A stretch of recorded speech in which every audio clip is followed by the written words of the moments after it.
Good day, you precious people of God.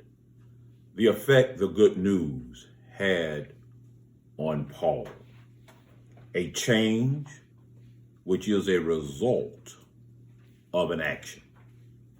Listen to how Paul described his condition in Corinth before Timothy returned to him from Thessalonica.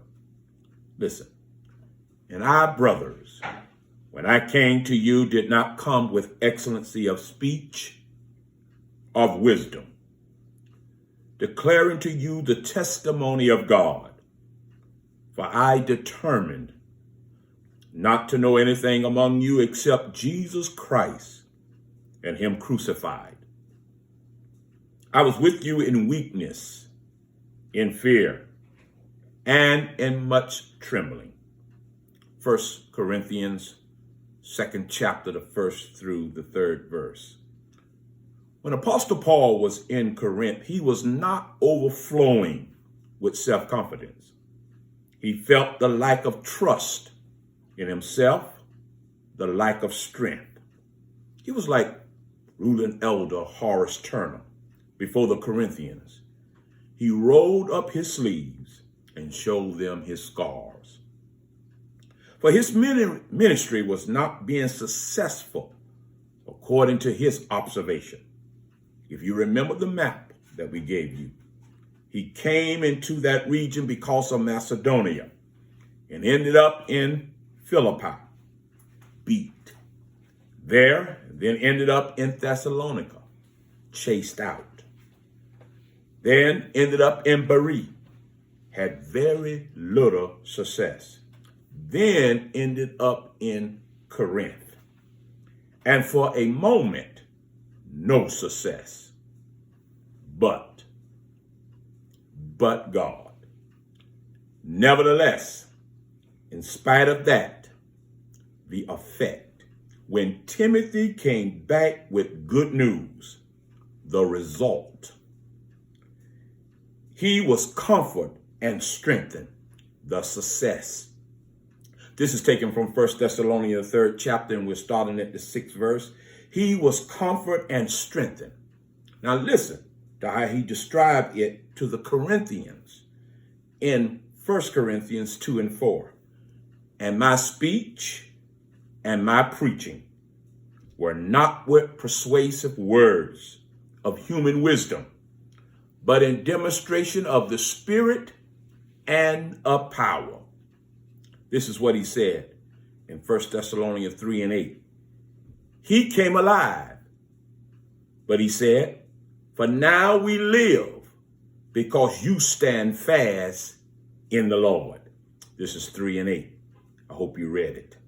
Verse 9, for what thanks can we render to God for you, for all the joy which we rejoice.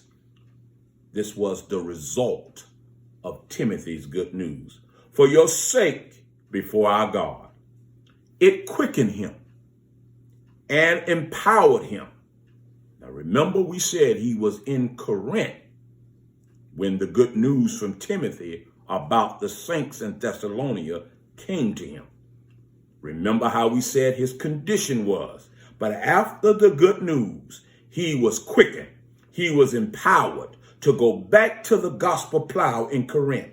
And after the experience in weakness and distrust that God's hand was not on his life, when he heard the good report from Timothy, success.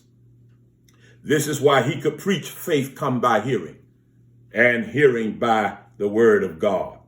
He begins to preach the word in power and in demonstration of the Spirit. This is why the scriptures teaches from Thessalonica to the modern day church a perfect example that we are helpers one to another. The minister helps the saints, and the saints help the ministers.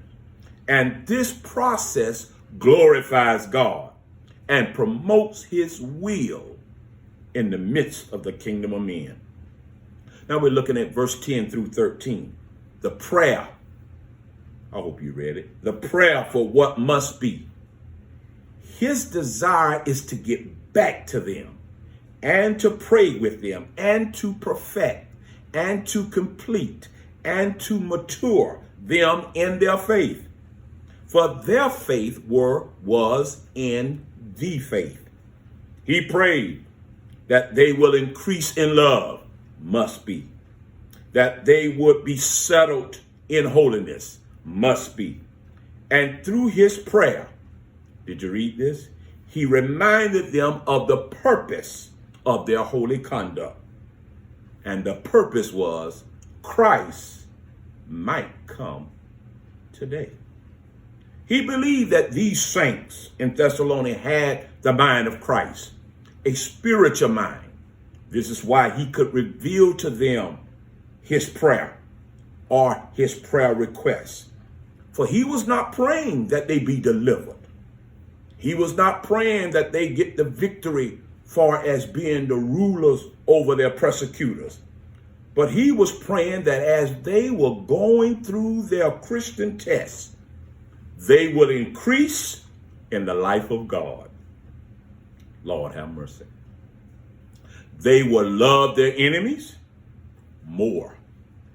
And that before their enemies, they will manifest the lifestyle of God and leave vengeance in God's hand. As we come down to the close of this lesson, please just read this one verse with this in mind. Looking at the mind of Apostle Paul, looking at the nature of the Christians in Thessalonica, and tell me through their life, magnify this verse.